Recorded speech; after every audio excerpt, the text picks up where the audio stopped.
Tayo naman gumala guys. So ang napili naming lugar ay dito sa Mall of Asia. Hello guys. So tayo ay papunta ngayon sa MOA. Ayun o. Kita niyo yung globe. Globe.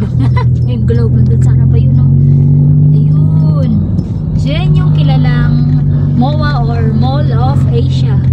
Ayan na guys. So palapit na tayo sa MOA. Mall of Asia. Dito sa may Pasay City.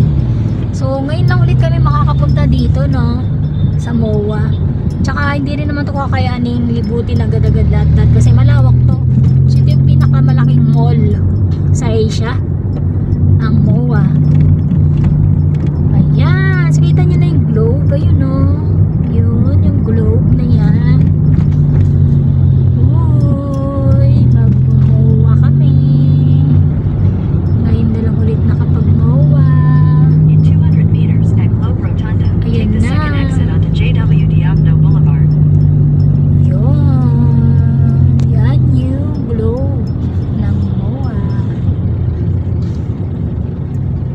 And ayan na nga guys. So yan yung kilala or trademark ng MOA, Mall of Asia, yung globe na makikita dito sa may along highway sa may Pasay City. So bago ka pa makarating dun sa mall, makikita mo yung globe na yan na umiilaw yan sa gabi. So mas maganda siyang pagmasdan kapag ka may mga ilaw na at may mga advertisement na naka-flash sa kanya. Ayan.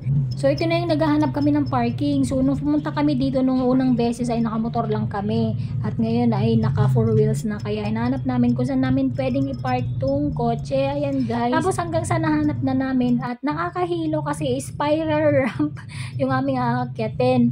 So kung first time mo na papasok dito ay may hilo ka talaga kagaya ko, kaya ako'y hilong-hilo nung umakyat dyan. Pero no choice kasi kailangan i-park yan dyan sa taas at hindi rin pwede kung saan-saan ipapark ang mga sasakyan mo. So dun na tayo sa ayos at walang violation guys. So yan hanggang sa narating na namin yung 3rd level pero diretso pa rin kami. Dun sa 4th level, so nakita namin ayan may mga nakapark na, so kaya dumiretso kami. Hinanap namin kung saan kami pwedeng mag-park hanggang sa makapunta kami dun sa may pinaka-teller. Nung nakatapat na kami dun sa pinaka-teller, nagbigay siya sa amin ng ticket. Yung ticket ay worth 50 pesos lang. Ayan no. So may ticket na kami hanggang sa pumasok na kami dun sa loob ng parking, pero puno na pala yan. Kaya no choice, naghanap ulit kami ng mapagpaparkan. So umakyat kami dun sa may pang 5th level na parking area.